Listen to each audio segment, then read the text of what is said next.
Welcome back to the Trauma Therapist Podcast. My name is Guy McPherson.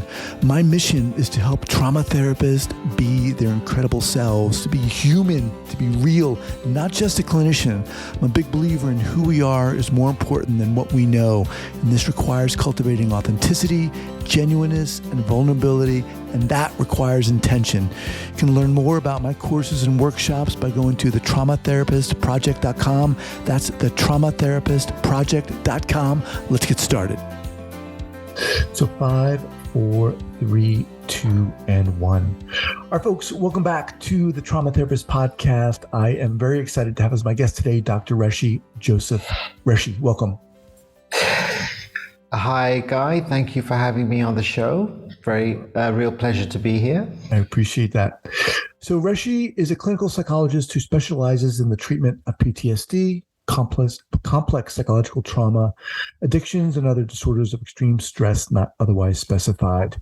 Reshie began his professional career as a doctor, having obtained his medical degree from the University of Sheffield in the UK. Since leaving medical practice, he's currently fully retained as a clinical psychologist with an MSc from King's College London in psychology and the Neuroscience of Mental Health. And he now practices exclusively as a psychological professional. His work experience includes working within the criminal justice system in Singapore as part of the prison psychiatric team, treating individuals with a wide range of serious psychiatric illnesses and severe personality and behavioral disorders. More recently, he has spent time working in the private sector with the Cabin Addiction Services Group as a substance abuse and trauma therapist at Asia's largest inpatient rehabilitation center in Chiang Mai, Thailand. Reshie, welcome to the podcast. Wow, I've read that before, but to hear it actually read back to me, it's a bit of a mouthful, isn't it? It's a pleasure to have you on here. I'm excited to get into this. Before we get going, share with our listeners where you're from originally and where you are currently. Okay, so I was born in Singapore to a Sri Lankan father and a Singaporean Chinese mother. And I spent my early education in Singapore. And then I went to England to boarding school, finished my education in England, and then went on to university to medical school in England. And graduated medical school, started practicing as a doctor, and that's really when the wheels started to come off. And here's one of the difficulties we have with the education system, I think, which is that if a child is getting a 4-point GPA in your system or all A's in our system, that child is considered perfectly normal. They don't look any closer at that child. Mm-hmm. They don't see what's going on with that child. I realize now that even a cursory glance at me would have revealed that there were severe abnormalities in my behavior that any half-baked counselor would have picked up on. Such as what? Such as isolating, odd self-soothing behaviors like tics, bordering on Tourette's,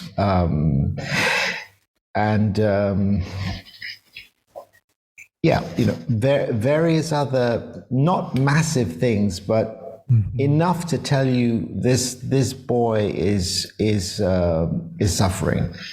There's something. There's something going on with this boy.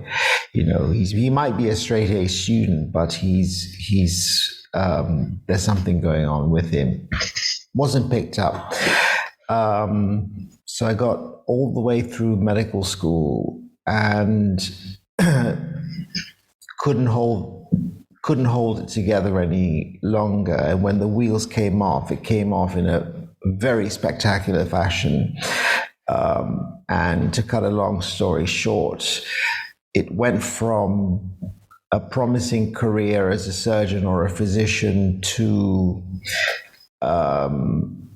becoming a homeless heroin and crack cocaine addict on the streets of London. Oh my gosh. And that was in the early 2000s, between 2003, 2004, and 2010. Since 2011, I have been in the recovery process. So far, haven't taken any street drugs, drunk any alcohol, etc., etc. Long may it continue. And whilst I was in that process, I had, of course, had a chance to go back to medicine. But the process of going back to medicine is a very stringent one. It's 5 years of continuous testing, urine tests, psychometric tests, etc., etc. I'd completed all of that. But by that point, I had gained a love for working with people. I had discovered trauma, and I had discovered that trauma really was at the root of why I was uncomfortable in crowds, why I found relationships difficult, why I had intrusive recollecting, nightmares, flashbacks, why I had fantastically negative core beliefs about myself, and why I seem to have what we now call somatoform disorders, physical disorders of all kinds that had no explanation in medical science. You know, I didn't know at the time, but what I was looking at was a slam dunk for the diagnostic criteria for complex PTSD, as adumbrated by the great Judith Herman and her colleague Bessel van der Kolk. If I may, Reshie, you described as a younger individual, you know, getting stellar grades. No one would give a second look, and yet something was going on, albeit kind of in the background to a certain extent. What was going on? Is that what you're talking about? This trauma response in a sense? So what was going on was a great deal of violence. There was a great deal of violence, which in and of itself can actually be mitigated, believe it or not. You can have a lot of violence in a child's life as long as the child has a place to go that's safe, right? So we know this from our study of attachment behaviors. I don't know if you know what attachment is. You're a trauma podcast, so I'm assuming you know what it is. The difficulty with my childhood was there was a great deal of violence in it, but I had no parental caregiver, adult caregiver to whom I could form a secure attachment. I went through the whole of my school life, and the only secure attachment to an adult caregiver I can remember was to an elderly lady at boarding school. I still remember her name. She was 72 at the time, and I was 15 years old. And her name was Rosemary Sutcliffe. And for some reason, she saw this small, brown boy from the East coming over to England, and the white boys picking on him. And she decided to take me under her wing, and she was kind, and she was nurturing, and she was all the things you would imagine a mother would be. And she didn't live very long after that. So I had a taste of what secure attachment was. But apart from that, I went through the whole of my childhood without a single secure attachment to an adult figure. and at the same time faced a great deal of violence, some of it racial. I mean, I can go through the whole list of it, but I don't think we'd have time for that. Mm-hmm. But yeah, there's a great deal of violence. So you went through medical school, which is, I mean, crazy to think about given what you just said. Yeah. The wheels came off in a spectacular fashion. Yeah. What can you talk, Reshie, about the process of kind of, quote unquote, discovering trauma, being aware of trauma, and realizing that you had an interest in pursuing that? Yes. So I would imagine that you would be wondering, how does a boy who grows up, being beaten almost every day till he's 11, and then fairly regularly after that till he's about 15, and it continues till he's about 18. How does that boy go on to become a doctor? And I'd learned this fabulous trick, and this fabulous trick is called dissociation, which is the ability to split one's mind from the emotional component, right? So every memory we have has a cognitive component and an emotional component. This is vastly oversimplifying it, but if I asked you, for example, what you had for dinner last night, you would tell me I had roast and vegetables or whatever. So that would be the cognitive component, but you would also have an emotional component. Mm-hmm. You would remember how you felt. You were with friends, you were with your partner, it was a pleasant experience. That's the emotional component. Now, when the emotional component becomes so horrific, what the brain does is it does this very nice trick of splitting the two and suppressing the emotional component. And that essentially is the process of dissociation as we understand it from a neurological perspective. And so I had spent all of my childhood dissociating and repressing feelings of terror, feelings of fear, rage, all of the things that you would expect a child who was hit every day till age 11. You would imagine all of that was suppressed and done very well.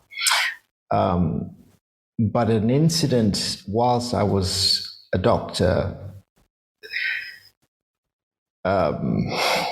fortunately or unfortunately, triggered a situation where the emotional component that had been suppressed for so long, that Pandora's box was opened. And suddenly all of those emotions came flooding back. Mm. And it came from the first authentic human attachment that I made, which was to a boy who was dying of cancer.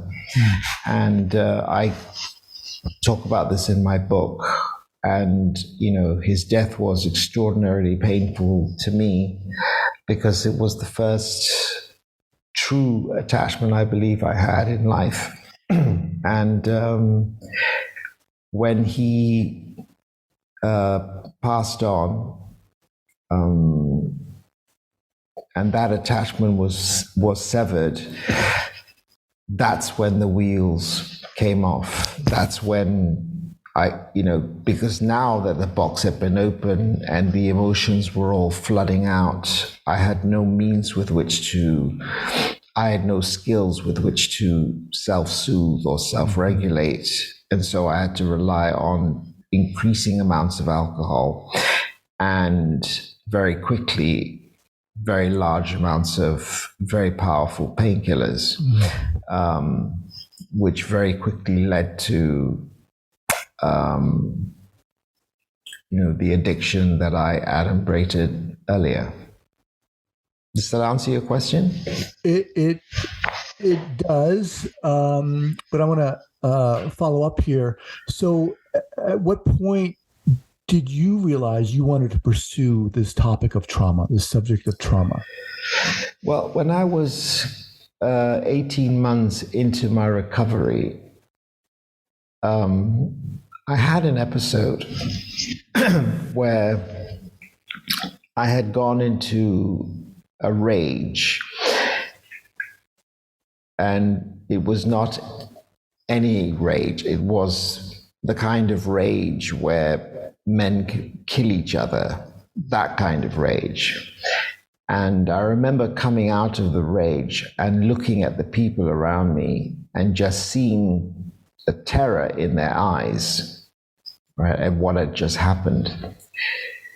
And I didn't know what had caused that, but I did know what hadn't caused it.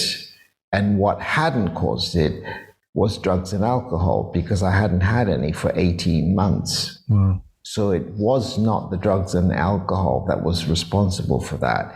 Something else was responsible for that. And that was the first time I asked myself the question, well, if it's not the drugs and the alcohol that's responsible for for these constellation of bizarre symptoms that I continue to have, then what is? Mm-hmm. And the quest to answer that question led me to trauma. I was also very fortunate when I was at the cabin to work under two of the finest trauma therapists that I think even till this day I've ever met. And they were very generous with their time and took the attitude that,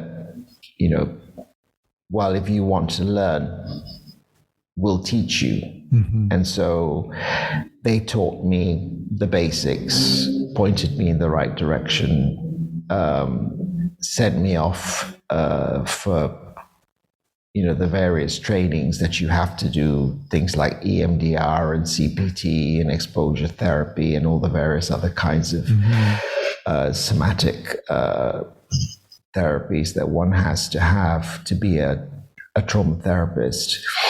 But it was really the influence of these two men, and to see how they negotiated trauma, and beginning to understand that so much of what is puzzling about humans, when people explode, when people curl up into a ball in fear, or when they hide in a cupboard, or when they upturn the table at Christmas, that a lot of it can be traced to an unresolved trauma. Now, there is a danger, of course, of labeling everything as trauma, and I think this is where part of the maturation process is to begin to disagree with people, with individuals that one had slavishly admired for a while. For a very long time, I was a great fan of Gabor Mate, and I was a great fan of Bessel van der Kolk and Judith Herman and Christine Courtois, John Brier, all the big names. I won't Dan Siegel. I won't waste time going through the names, but it was the ability to begin examining that with a critical eye and saying, well, if what they're saying is true, then practically everything is a trauma, which in a sense it is, because the word trauma itself simply means wound. But a wound can be a small cut on the leg, or it can be an axe in your head.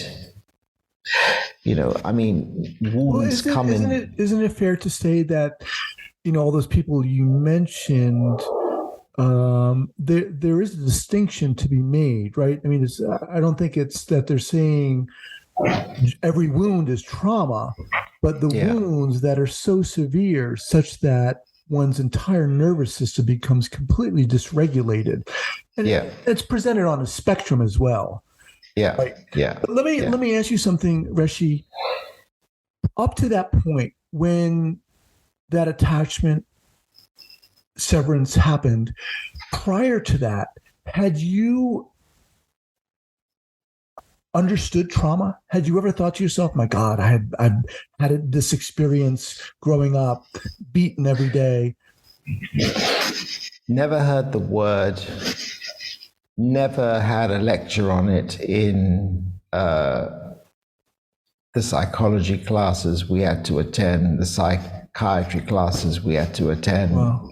It was a word that I'd never heard until I was 42 years old and experienced the sensation of safety for the first time. So that is a very powerful story you shared with that young kid. Yeah. A very painful experience to go through, and it set off a very unfortunate chain of events, very that could easily have led to death and destruction, but it didn't. And people often ask me, if I'm grateful that I walked that path. And to a degree, I would say I am, because had I not walked that path, I wouldn't be the therapist I am today. That is part of who I am. I don't see what I do as my job. Mm-hmm. I don't get up every morning and go to my work. I don't. In other words, this isn't my job. This is who I am. Mm-hmm. And whether I was being paid for it or not, I would be compelled to do it. So let's talk about what you are doing currently. What is it that you are? I mean, obviously you're on a mission. What are you doing? So what I'm doing is, for the last 10 years or so, I've been working in institutions, both private and public sector, and building up my reputation as a trauma therapist. And when that reputation reached a certain height, I was able to go into private practice. So I went into private practice, built up quite a successful private practice. And of course, the pandemic years were very lucrative for us, because people were really suffering. Mm-hmm. And we also learned a great deal about, humans through that pandemic process. What happens to people who have no history of any kind of psychological illness, and you apply an extreme stressor on them, which is essentially what trauma is. It is a disorder of extreme stress. When you apply an extreme stressor on them, what's the result? Well, the truth is, we don't know.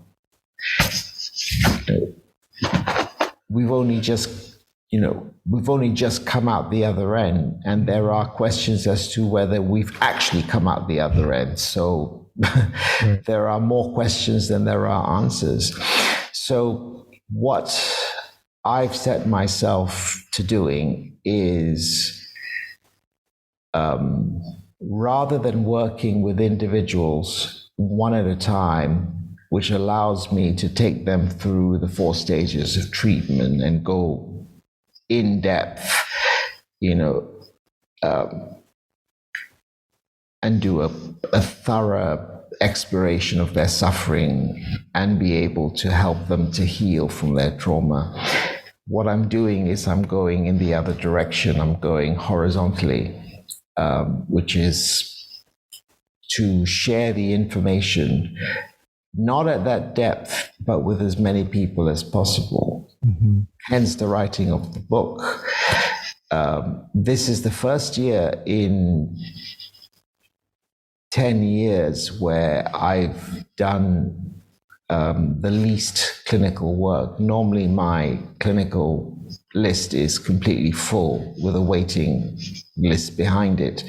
But this year I've deliberately taken on much less clinical work so that I could devote it to writing this book, getting it published, getting it right, and writing it in such a way that is accessible to the man in the street. And as I say on the back cover of the book. What's the name of the book, Reshie? The name of the title of the book is A Beginner's Guide to Trauma. Okay. Yeah. So it gives you the basics. It talks about the brain science, who gets trauma, why do they get it, what causes it, what happens in the brain when they get it, why do they react the way they do, what can be done about it, right? That's the first part of it. I've also been extraordinarily fortunate to have a young lady who has allowed me to publish 4 of her therapy diary pages, unexpurgated and unedited, in the middle of the book. This is the closest you will get to a fly on the wall of someone going through the reprocessing of trauma and what is going through their mind. And she's kindly allowed me to publish this book. Sorry, these 4 pages. As we were reprocessing her trauma, she was at that stage. So that divides the book from the first part, which is about answering the basic questions about trauma, what it is, how you have it, etc. And then the second half of the book, I expand the topic into the controversial areas. So, for example, is Big Pharma the cause of the opioid crisis? I asked that question. And I take a position that I know I'm going to have to defend, because my answer to that is no, they're not the cause of it. I expand the discussion to include the importance of the somatic therapies and their development because of the way trauma affects the nervous system. It affects one very specific aspect of our nervous system called the autonomic nervous system, and you can't get to that entirely through talking. There has to be movement, and there has to be some form of somaticization in the therapy if you are to get to it. I'll give you an example.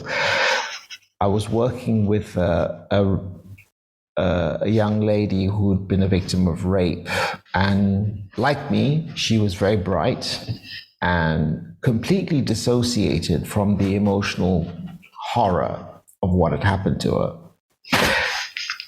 When she was telling me the details of the rape, it was like listening to a newscaster just reading, off a script. As I was just filled with horror, she had no emotions to it. So I got one of my somatic therapists, in my team. I brought one of them in and I said, look, can you do some work with her and see if you can gently, open her up gently, so that I have something to work with. And they started, not much happened. And then there was one session where the somatic therapist, who's very often also a yoga therapist or a yoga teacher, put her in a position where her face was on one side and her legs were in a certain position. And that was the position that the man had her in when he raped her. He slammed her face on the floor in that position and bent her legs in that way. And as soon as her body adopted the position, the floodgates opened, and I had a very frantic call from a somatic therapist saying, you need to get your ass over here right now because I've done my bit, and we've got an absolutely hysterical young lady, so you need to do your bit. So I rushed over to the other side of, so I rushed over and did my bit. But yeah, so I expand the discussion to include subjects like that. There are other subjects that are even more controversial. I know that Gabor Mate takes the position that all ADHD is rooted in trauma. I've read the evidence on it. I've read 29 scientific papers on it, and I would say that the evidence is inconclusive. What I try and do, Guy, in this book is where I think I know, I say so. And where I don't know, I say so. And when I'm not clear, when the evidence is not fully clear, I say so as well. And the final chapter of the book is a discussion of trauma in society, a sort of beginner's version of Gabor Mate's latest book, The Myth of Normal, shrunk into 40 pages instead of 600. And I talk about how trauma, is it possible for societies as a whole to get traumatized, right? We know that individuals can get traumatized, but can entire societies get traumatized? And if that is the case, how does it happen? How do we know it's happened? What tells us it's happened?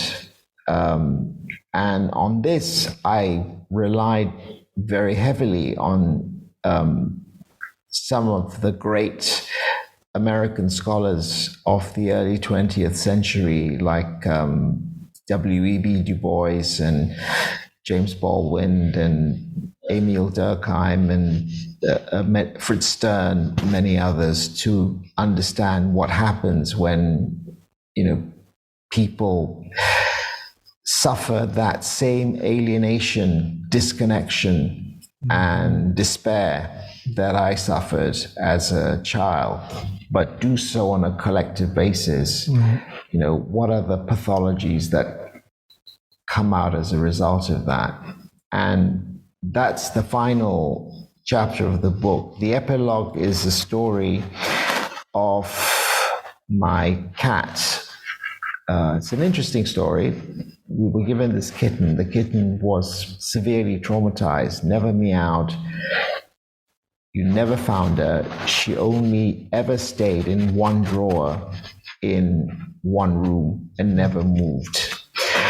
And I thought, well, here is a chance to actually test what all the textbooks are telling me, right? They're all telling me this is not frontal lobe stuff. This is, mammalian brain stuff, limbic brain stuff, reptilian brain stuff. Well, the cat's got that. So in theory, it should work. So I tested the theory on the cat, and lo and behold, 10 days after applying the system to the cat suddenly became a different animal. It meowed for the first time. It became affectionate. It healed from its trauma. And that was when I knew that the theory was accurate and that what we were doing was correct. Reshie, where can people get the book? Well, the book is not yet launched. Okay. What's the launch date? I believe the launch date, we're trying to hit the Christmas crowd. The marketing people can't decide between the 17th and the 19th. So I'm going to say the 19th or the 17th. Is it going to be up like on Amazon? It's going to be on Amazon, yeah. Okay. You're going to be able to get it in the Kindle form. You're going to be able to get it in the print form. Okay. And you're also going to get it in the audiobook form, which is myself reciting it. Oh, great. And I'd just like to say that I read solidly for 13 hours and lost my voice as a result of that. You know, such is my commitment to the cause. So we're talking about a beginner's guide to trauma, understanding the toxic effects of the disorders of extreme stress. We'll have that linked up at the show notes page here at the traumatherapistpodcast.com. We'll have your website up as well. And what is, as we kind of close out here, Reshie, what's the best way for people to get in contact with you? The best way they can get in contact is via my website. If they go to my website, which is livingfree.today. Okay. Very easy to remember. There's a number there that takes them straight to my personal assistant, who will get back to them within 24 hours. There is an email address that they can email if they would prefer to do that. So if they wish to get hold of me, and I work with clients from all over the world. So, I'm given that we now have this telemedicine and, Zoom platforms. I'm not inhibited with countries and borders. We now live in a borderless world, essentially. A doctor can perform an operation in India from America. I mean, it's mind-boggling. So, that's livingfree.today. Not today, yeah. Livingfree.today. Reshie, I want to thank you so much for coming on here and sharing your story. Very inspiring. I appreciate you. Thank you, sir. Thank you very much. And I was just wondering if I might ask a question of you. Yes. Would I be able to get a recording of this podcast? Would that be possible? Yeah, of course. Yeah. I would like that very much, just to have it. All the podcasts I've done, I have in a data bank. Of course. And this one is a particularly important one, given the individuals you've interviewed in the past, and I won't elaborate too much, but it's one that I would really like to have for posterity, and to be able to use if I felt I needed to. Definitely. As soon as I get it edited, we'll get you a copy. Thank you very much, Guy. You. All right, sir. Thank you. It's been such a pleasure talking to you, Guy. I don't know if I've answered all your questions succinctly. I don't know if I've given you the information in a clear and succinct way. I hope I have, anyway. You certainly did. You did more. Well, thank you. I appreciate it. We'll be in touch. It's been a real pleasure talking to you, Guy. Thank you for having me on your podcast. You are very welcome. Take care, sir. Yeah, and you.